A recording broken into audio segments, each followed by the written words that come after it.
So you want to be known as being upfront, good reputation, and I think a really well drafted and structured JV agreement, it makes it fair for everybody. If it seems too one-sided, it's not a really good agreement, probably, because everybody needs to feel like there's give and take. Buckle up, YouTube. This is a one-of-a-kind video. I'm so excited to be bringing this video to you. I had the opportunity, the chance, the privilege to catch up again with Ryan Carson from Carson Law. And in today's video, we go super in-depth into joint venture agreements, specifically for Canadians looking to build joint venture agreements for their real estate investing. Ryan covers a variety of subject matters. And again, you're really going to want to either save this video. If you're not subscribed, make sure you're subscribed, hit the notification bell, because this is actually part one of a two-part series. There's just so much information, we couldn't fit it all into one video, but let's jump into it. What is up, YouTube? Matt McKeever here, and I'm really excited today because we've got Ryan back from Carson Law. Hey, Ryan, how's it going? Good, Matt. How are you doing? Good. And I was saying just before we actually hopped on this call, I love the background. Your office looks amazing. Yeah, no, thanks very much. It's nice to be in the office, and it's great to be working with real estate investors and clients alike. Yeah, so I'm really excited about today's subject matter, joint venture agreements, and really how to go about structuring those. And I find a lot of real estate investors, they're attracted to the idea of joint venture agreements because they understand that's one of the best ways to get OPM, other people's money.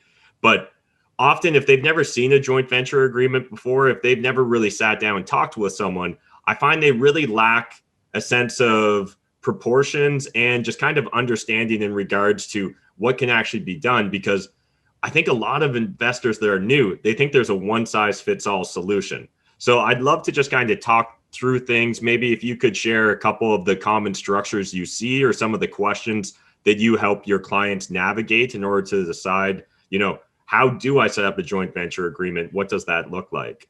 Yeah, no, thanks. Absolutely. So we typically find ourselves doing two main types of service with this, either the review of an existing JV agreement, joint venture agreement, or we actually have our own drafts that we've, kind of templated in a way to certain circumstances. So, Yeah. We kind of have a running start so that we can be efficient with the client's money and time.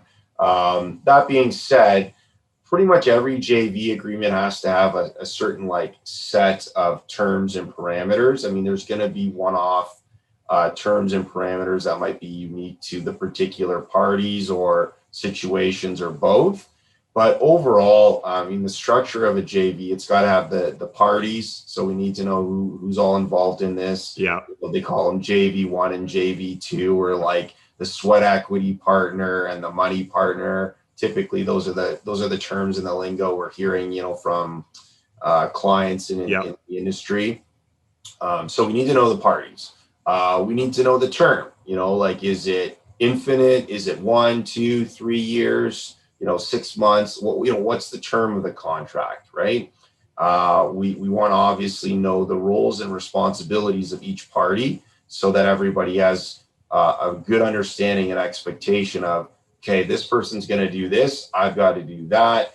Everybody knows what each party's not doing and so forth, right? So there's typically one party that's really only involved to get the financing, be on the title, qualify for the mortgage, put a down payment.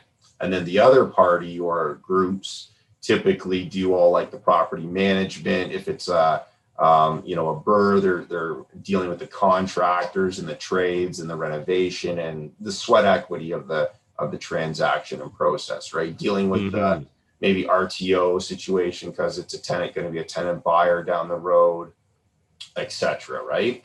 So what are people doing? What are they not doing? What are the expectations of capital input or new capital as calls might be needed, right? Say the project's running a bit behind, or, it's gone over budget, even over budget from a standpoint of, the safety net, that people have put in the budget for the surplus expenses. How are the parties between themselves going to inject new capital when needed and where needed? How does that get offset and so forth? So that's a clause that should probably be in there. because it doesn't happen a lot, but it could, right? Mm-hmm. So the agreement's really to plan for the, the shit happens events, right? Like that's where it's really important. Nobody's going to care about the good things happening, which is like each quarter or month or annually, here are your payments, here's your cash flow. I mean, that's going to be in the agreement as well. Everybody's going to be happy to get that. Yeah. But in the event of, oh shit, we need more cash, how are the parties injecting that? That's definitely an important thing to be in there. Other areas that are important that sometimes get potentially overlooked because it's more on the bad side than the good side of the deal. Yeah. How do you solve a problem with each other?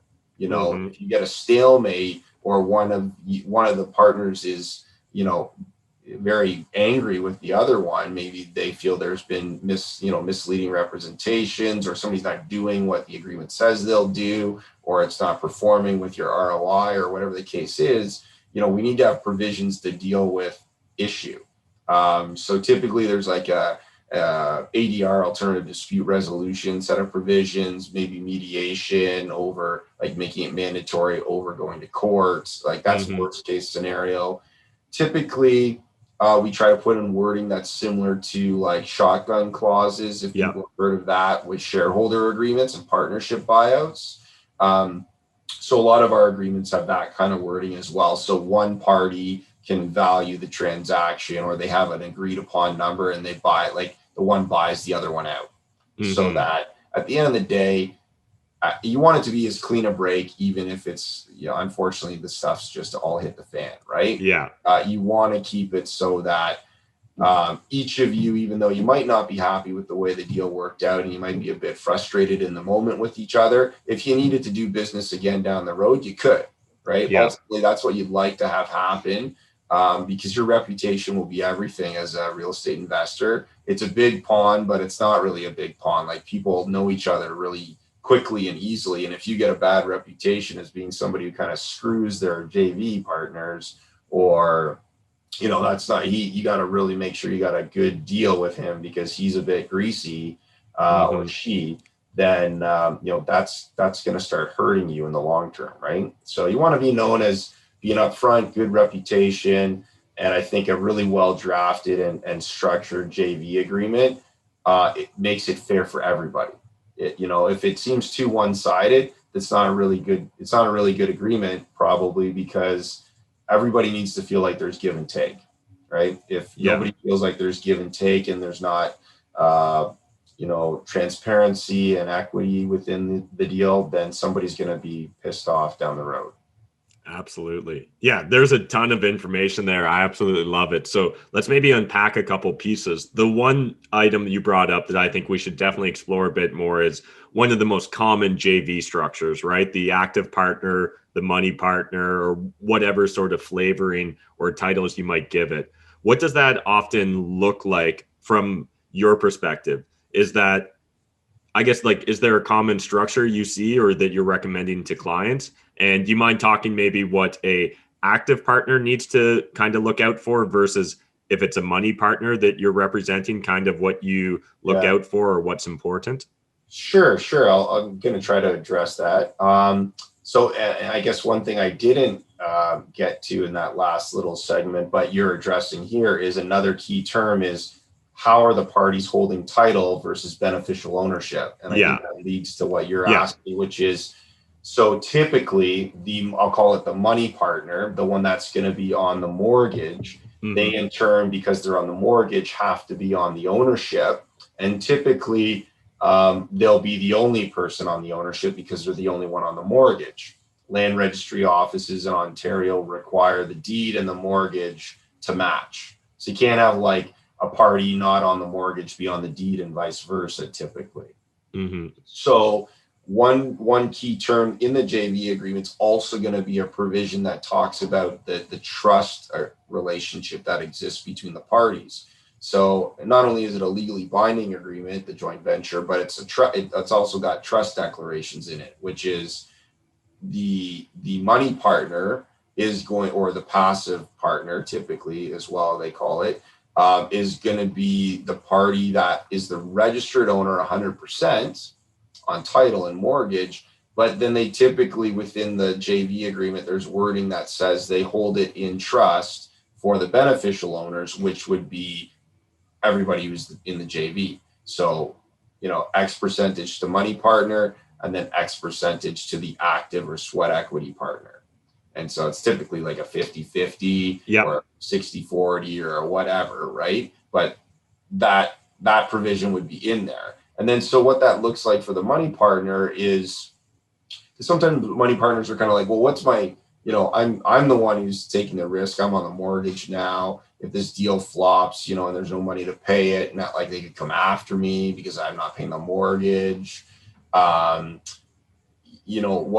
damage my credit, whatever, right? So it's like, what's my safety and security on this deal? Well, you are the owner of the property on the face of it, right? Because you're the registered owner. So you're the one actually with kind of all the security because you got a deed. And you put your money down. So that should give people who are the money partners out there in the world a little bit of comfort and security that, hey, you actually hold the magic ticket. You got a deed. You own this thing, right? Now you are obligated under your JV agreement to your other beneficial owners and your partner. But that person's got a little bit more risk because this JV agreement can't get registered on title in Ontario. I know in other provinces, I believe they can get registered or connected to the title, but in Ontario, they don't allow it because the director of titles who runs the land registry office throughout the province has created a prohibition against trusts being registered in the land title system. So unfortunately, you can't register the JV agreement on title, which is a common question we always get asked. Oh, can I get this registered? No, you can't, right? So it's still a legally binding agreement. So contractual obligations and law still applies. You can't just, throw it out and say, I'm not going to do what this says. That's breach of contract. You get sued for that, right? So the sweat equity partner, that active partner, still obviously has contractual protections because it's a legally binding agreement. But I also kind of say and comfort those clients, hey, you're the guy who's going to be at this place all the time. You're the guy who's going to be managing the trades. If it's a buy and flip or a burr or whatever, you're the guy who's managing the tenants. If it's a RTO, or if it's just a buy and hold type of thing, but it's likely a cash flowing vehicle at that point. Again, you're dealing with it directly or indirectly through a management company. You know what's happening. Most of the passive money investors, they don't even know where the place is, right? They got the offer sheet, they looked at it, they like the numbers, they like the cash flow, they like their obligation to put down the money. They like the optics of the deal, and to them it was a good business decision. But do they know where the property is? Have they even met any of the tenants or anything? Likely not, right?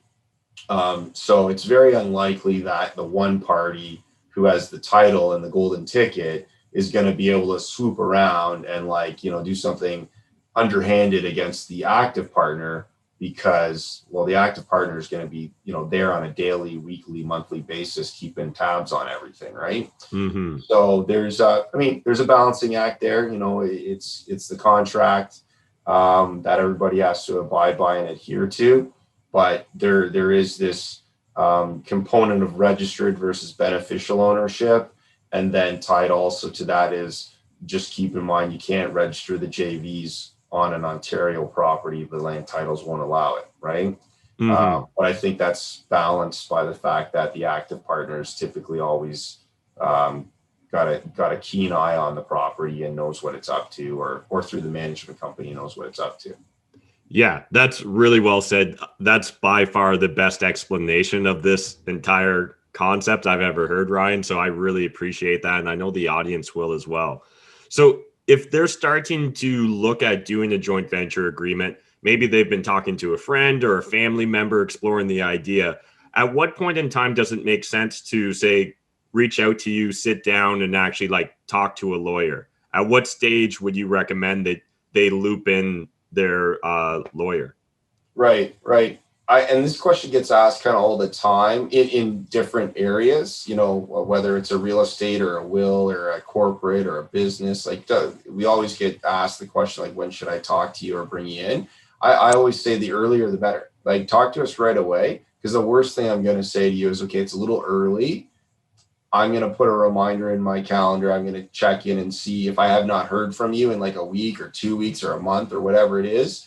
We're going to swing back to you if we haven't heard from you and see where everything's at, right? If obviously you touch base with me earlier, well then, hey, we'll get going on stuff at that point. But time's the only thing in life you can never buy, right? You can't get it back. So you might as well be proactive about it, reach out. Worst case scenario, like I said, me or whoever you're dealing with as your lawyer is going to say, hey, a bit early, but good on you. Yeah. This is what I think is a good timeline for us. Let's you circle back to me earlier if you think it's urgent to do so, or if a new development occurs or whatever. But otherwise, I got it set up, so I'm going to chat with you in a week or 2 weeks or whatever, right? And usually what we'll do is we'll say, in the interim, this is what you kind of need to do for the next time we talk, right? Like, this is the documents we'll need to see so that we can review them, or this is the terms we're going to need so that when we have our next chat, it's, you know, it makes sense and it's more productive and efficient for you, that sort of thing, right? Or, you know, they might, when they contact us, it might be go time right away, right? In which case, hey, perfect. We'll review all that. We'll set expectations and a schedule of hopefully when we're going to try to get things all done and accomplished. And then we just go from there. You give somebody just like this, like 2-pager, and they're kind of like, what is this? Like, you're asking me for hundreds of thousands of dollars and you're giving me a small little, like, 1-pager? No, like, I'm not good with that, right? Like, that doesn't make me comfortable or confident in this relationship, right? It's really a question of, you know, what's everybody looking for and how do people want to be involved in this? The JV, I think, is really popular because the active partner doesn't have to worry about qualifying for a mortgage. Thanks again to Ryan. I think this is some of the best content I've seen in Canada, or really even the US, when it comes to joint venture agreements. I love how specific he got with this. Sometimes when I'm trying to interview or get other lawyers on the channel, they seem to have this scarcity mindset, or they don't want to really just share everything. And I feel like Ryan just really opened up and shared everything he knew about joint venture agreements with us today. And I think this is just a great example of who Ryan is. He seems really engaged and really to enjoy working with real estate investors. And that's absolutely critical if we're looking to get a key power team member on our power team. So again, really appreciate Ryan spending the time, but a quick reminder, this is actually part 1 of a 2-part video series, so you're absolutely going to want to see how it concludes in part 2. So if you're not somehow already subscribed, and I know over 50% of you are not subscribed because we've got data and charts, YouTube gives us that shit, but you need to subscribe to make sure you see part 2 of this video series and hit that notification bell. I'll see you in the next video.